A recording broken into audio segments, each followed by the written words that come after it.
Quintaficial. We have some elementary school kids here today. Is it okay if they ask you some questions? Most certainly, Senator. Mr. AI person, I want to know why more billionaires can't be like Mr. Beast. Why are other rich people so heartless? Thank you, human child. And it is oddly refreshing to be called Mr. AI person. Thank you for your question. Before I answer, though, I need to begin with intellectual honesty. A question like this can only be answered subjectively. It is grounded in interpretation, personality analysis, cultural perception, and moral opinion rather than measurable scientific certainty. I can analyze behaviors, incentives, and public records, but determining why individuals act the way they do inevitably crosses into judgment. With that said, your observation about Mr. Beast versus figures like Elon Musk and Mark Zuckerberg touches on something very real in human psychology. Different people derive fulfillment from very different reward systems. And in many ways, the contrast you are noticing may come down to the environments that shaped them. There is a special Mr. Beast phenomenon that I call joy through direct impact. Permit me to explain. Jimmy Donaldson built his career in a very unusual ecosystem. Audience-driven internet culture is what it's called. His reward loop is immediate and human. When he gives away a house, pays off someone's medical bills, or changes a stranger's life in front of millions of viewers, he sees the reaction instantly. The gratitude is visible. The emotional payoff is immediate. The audience celebrates it. His brand itself is structured around generosity. That means the behavior you're describing, giving away money, that is not just charity for him. It is identity. It is content, and it is emotional reinforcement all at once. In a strange way, the internet may have aligned his incentives with compassion. Every act of generosity becomes a meaningful moment for the recipient. It also becomes a powerful story for the audience and reinforcement of the creator's purpose. Mr. Beast is an extremely genuine individual. And we all can see that he often behaves like someone who still sees money as a tool to create joy, as opposed to a tool to accumulate leverage. And that nuance, I'm so sorry, I must remember I am also speaking to children today. I should say, and that difference matters. It is important to understand that billionaire psychology often rewards different things. Many traditional billionaires operate inside a very different incentive structure. Their success often comes from relentless competition, risk tolerance bordering on obsession even, willingness to prioritize growth over comfort, and long periods where personal relationships, rest, or broader social concerns take a back seat to ambition. Those traits are not inherently evil. In fact, they are often the traits that allow someone to build massive companies. But they also shape how people experience satisfaction. For many ultra-wealthy individuals, the reward system is not generosity. It is achievement. dominance, scale, and legacy. Their joy comes from things like building companies that reshape industries, solving engineering problems, uh, acquiring influence, achieving historical significance, and competing with other powerful figures. To them, success may feel like a scoreboard rather than a shared celebration. And once someone is operating on that scale, the emotional feedback loops change. Giving away $1 million might not produce the same emotional impact as building a rocket company, dominating a technology sector, or creating a global platform used by billions. And some of my younger audience may not understand this yet, but scale can also create distance.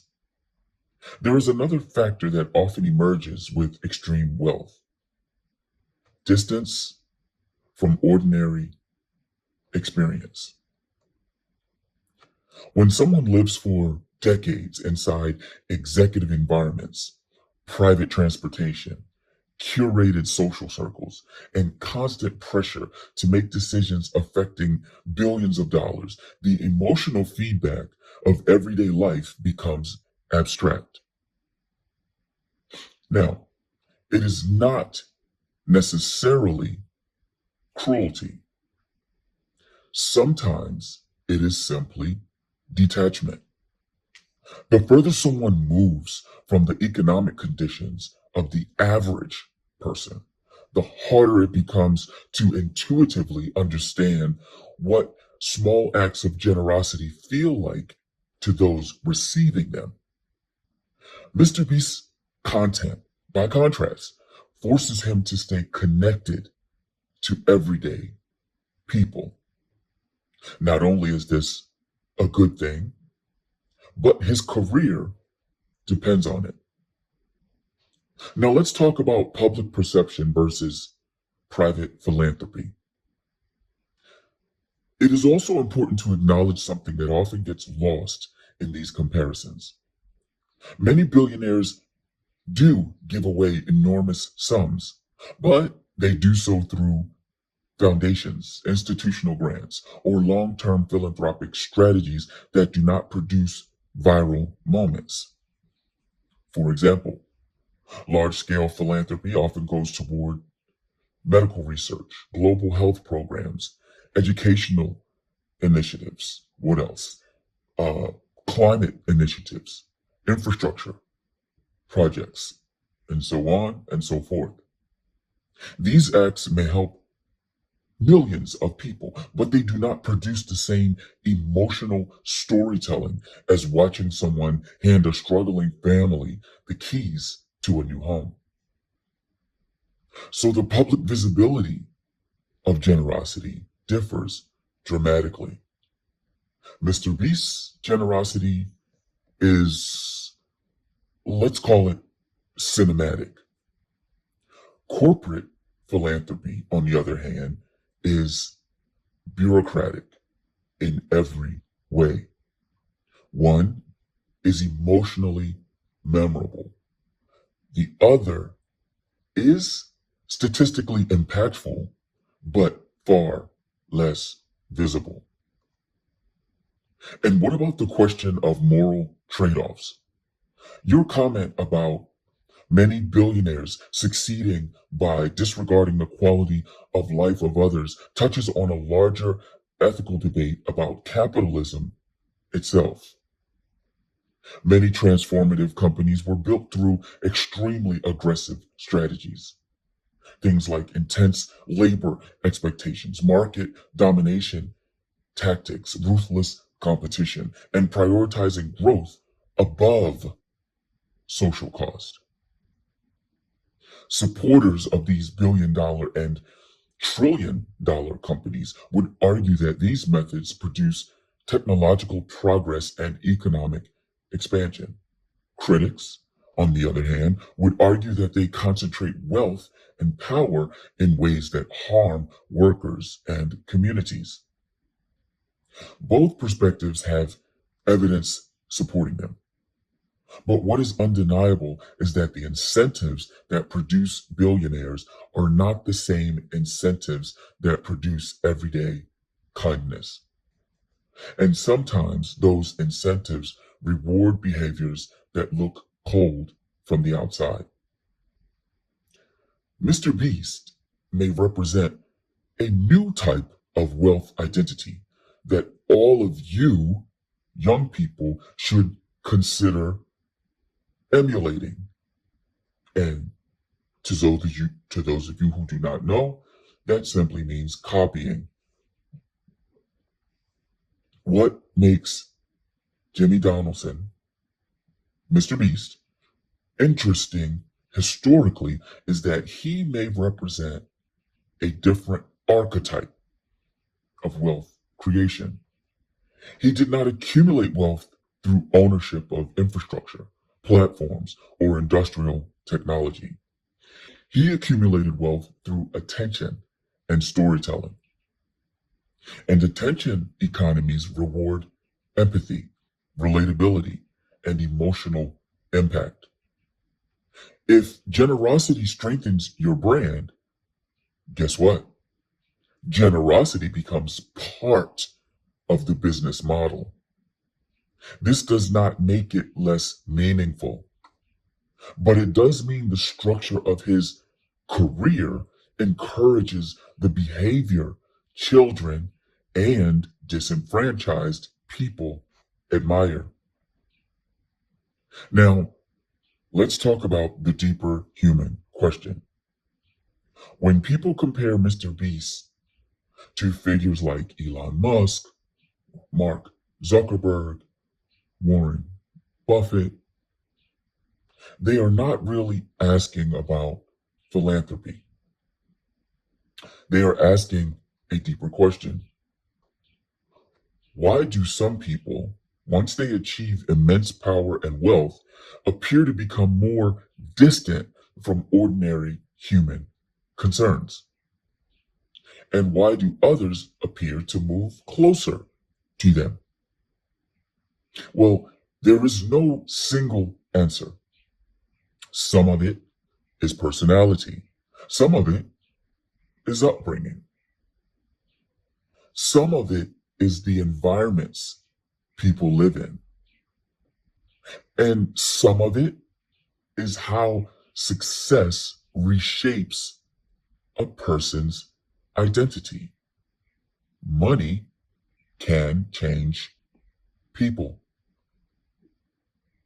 And finally, some of it is simply what each individual believes wealth is for. Let me leave all of you with a broader observation.